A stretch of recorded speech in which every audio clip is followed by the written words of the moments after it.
निकल जाते हैं वहाँ। नमस्कार, मेरा नाम है अभिषेक राज और आप देख रहे हैं सामाजिक मुद्दा नई सोच नई उमंग। आज हम पहुंच चुके हैं राबड़ी आवास के पास, जहां पर इनको राबड़ी आवास खाली करने का आदेश दिया गया है, जो कि 20 साल पुराना इनका राबड़ी आवास था, जिसमें इस बार की नई सरकार के गठन के बाद इनको फैसला दिया गया कि राबड़ी आवास को खाली करना है और एक नई आवास इनको आवंटित की गई। इन सारी चीज़ों को लेकर बिहार की राजनीति में उथल पुथल सामने देखने को मिला और बिहार की जनता से लेकर आरजेडी के कार्यकर्ता भी इस चीज़ों पे भड़क उठे कि किस तरीके से इतना जल्दी राबड़ी आवास को खाली करने का आदेश दिया गया। आप सीधा बात सुन सकते हैं अजाज अहमद जी से कि क्या थी पूरी रणनीति जिसके द्वारा राबड़ी आवास खाली करवाया गया। आज हमारे साथ मौजूद है अजाज अहमद जी, जो कि एक प्रदेश प्रवक्ता है।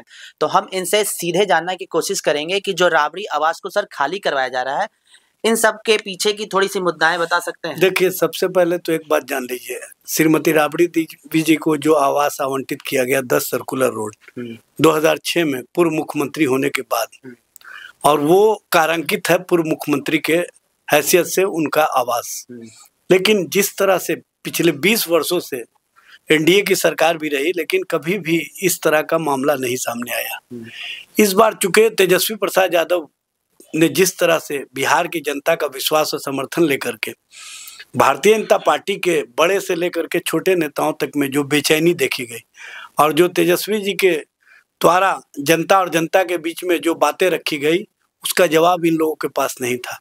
प्रधानमंत्री पटना में बैठे रहे, गृह मंत्री पटना में बैठे रहे, रक्षा मंत्री पटना में बैठे रहे, पूरा दिल्ली कैबिनेट बैठा रहा, और स्पष्ट रूप से ये संदेश गया कि बिहार का एक नौजवान जो अपने विचारों और संकल्पों से पूरी तरह से मजबूत है, जो लालू प्रसाद जी और श्रीमती राबड़ी देवी जी के विचारों को आगे बढ़ाने का काम कर रहा है, और कभी भी भाजपा और भाजपा की नीतियों के सामने अपने आप को कमजोर नहीं होने दिया, और भारतीय जनता पार्टी के साथ आंख में आंख मिला करके जिस व्यक्ति ने बात किया, उसका नाम तेजस्वी प्रसाद यादव है। और तेजस्वी जी ने साबित कर दिया कि मैं लालू प्रसाद जी का जो सोच रहा है उसको आगे बढ़ाने का काम करूंगा। और लालू प्रसाद जी जिस तरह से, चाहे जितना भी झंझावत, चाहे जितना भी परेशानी, चाहे जितना भी कठिनाइयां हो, कभी भी भाजपा की नीतियों के सामने नहीं झुके। वही तेजस्वी जी ने कार्य किया, और इन लोगों को लगा, भाजपा के नेताओं को, कि तेजस्वी, लालू जी और राबड़ी देवी जी को अगर हम परेशान नहीं करेंगे तो कहीं ना कहीं हमारी जो नीतियां हैं कि नफरत फैलाओ, सांप्रदायिक नीति को बढ़ाओ, और देश के अंदर इस तरह के राजनीति को आगे बढ़ाया जाए जो कहीं ना कहीं देश को कमजोर करने वाला है। और आज भारत के संविधान निर्माता बाबा साहेब डॉक्टर भीमराव अंबेडकर के संविधान दिवस के अवसर पर हम आपको बताना चाहते हैं कि भारत के संविधान और संवैधानिक व्यवस्था को अक्षुण्ण रखने के लिए तेजस्वी प्रसाद यादव ने लोकतांत्रिक व्यवस्था को मजबूत बनाने के लिए जिन संकल्पों के साथ चुनाव मैदान में गए थे, बिहार की जनता ने उसको विश्वास और समर्थन दिया। लेकिन इन लोगों को पता है कि जो मैंडेट आया है वो हरण करके आया है, और मैंडेट हमारे पक्ष में नहीं था। तो जब इन लोगों को ये बात समझ में आ गया है, तो अब इन लोग परेशान करने की नीति चला रहे हैं, और बदले की भावना के तहत कहीं ना कहीं श्रीमती राबड़ी देवी जी के आवास, जिसमें पूर्व मुख्यमंत्री श्री लालू प्रसाद जी, पूर्व केंद्रीय मंत्री श्री लालू प्रसाद जी, बिहार के पूर्व उप मुख्यमंत्री श्री तेजस्वी प्रसाद यादव जी, नेता प्रतिपक्ष श्री तेजस्वी प्रसाद यादव जी, माननीय सांसद पाटलिपुत्रा लोकसभा श्रीमती मीसा भारती जी, और अन्य जो परिवार के सदस्य रहते हैं, ये समाजवादी विचारधारा, समाजवादी सोच वाले लोग हैं। और ये नफरत और नफरत के खिलाफ जो राजनीति भारतीय जनता पार्टी की रही है, उसके सामने खड़े होकर के ऐसी नफरती ताकतों को चैलेंज करने का काम किया। तो इसलिए परेशान करने की नीयत से ये आवास खाली कराने की बात की गई है।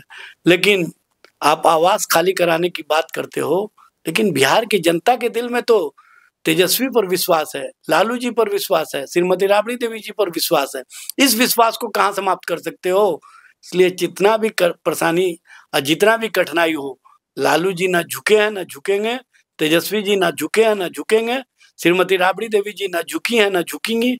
और स्पष्ट रूप से भाजपा के विचारों वाले लोगों को चैलेंज करने का जो काम किया है, उसको और मजबूत संकल्प के साथ आगे बढ़ाने का काम किया जाएगा।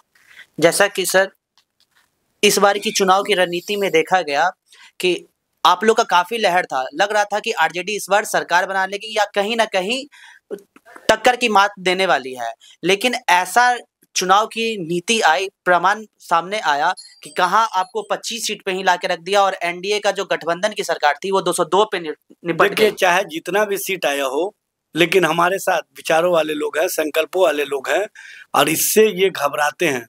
ये 202 सीट जीत करके भी चैन से नहीं है।